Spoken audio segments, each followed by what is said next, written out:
Barattoota akkam jirtu nagaa keessanii nageenyi keenya bakka jirtanitti isin qaqqabu.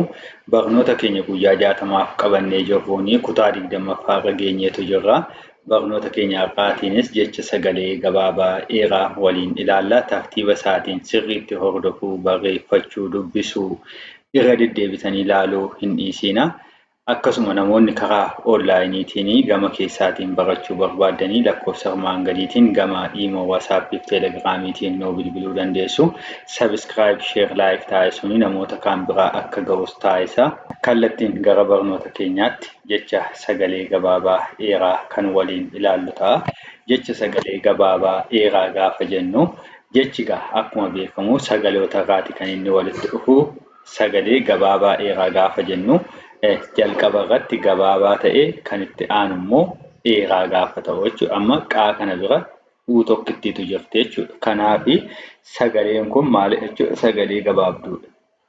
Asii faa bira immoo aa lamatu jira. Kanaaf kun sagalee dheeraadha.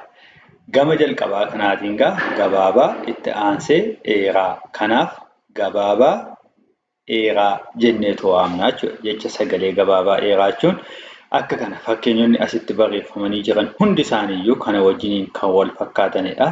Isaan kana akkamittiin dubbisnaa kan jennu sana ilaalaa deemna jechuudha. Gama jalqabaa irratti gabaabsinee gamatti aanu irratti immoo dheeressinee yookiin irra bunneetu jechuudha kan nuyi dubbisnu jechuudha. Quu faa quu faa qufaa qufaa bii tuu bituu bituu qoo tuu qotuu qotuu tii ruu tiruu tiruu sii ree siree siree laa tii latii latii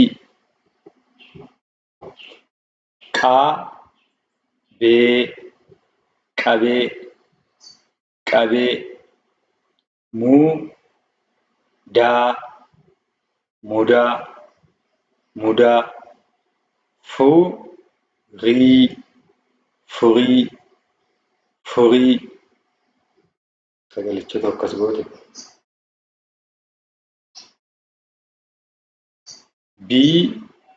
Bicuu bicuu bicuu saafuu safuu safuu miixii mixii mixii luxoo luxoo gatii gatii waxii waxii qorii qorii bukoo bukoo cabaa cabaa qoree qoree badii badii jiruu jiruu koree koree citaa citaa duree duree daree daree ciraa ciraa ciroo ciroo lataa lataa tolaa tolaa kosii kosii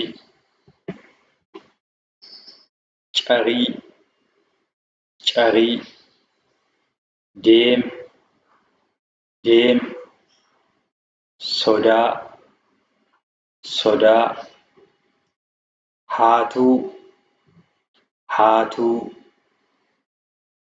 soraa soraa horii horii Jecha sagalee gabaabaa dheeraa nuti kutaa jalqabaatiif isiniif qabannee dhiyaanne kanneen armaan olii turanii jarreen kana daftarii keessanitti barreeffachuudhaan irra deebitanii shaakaluun dagatinaa.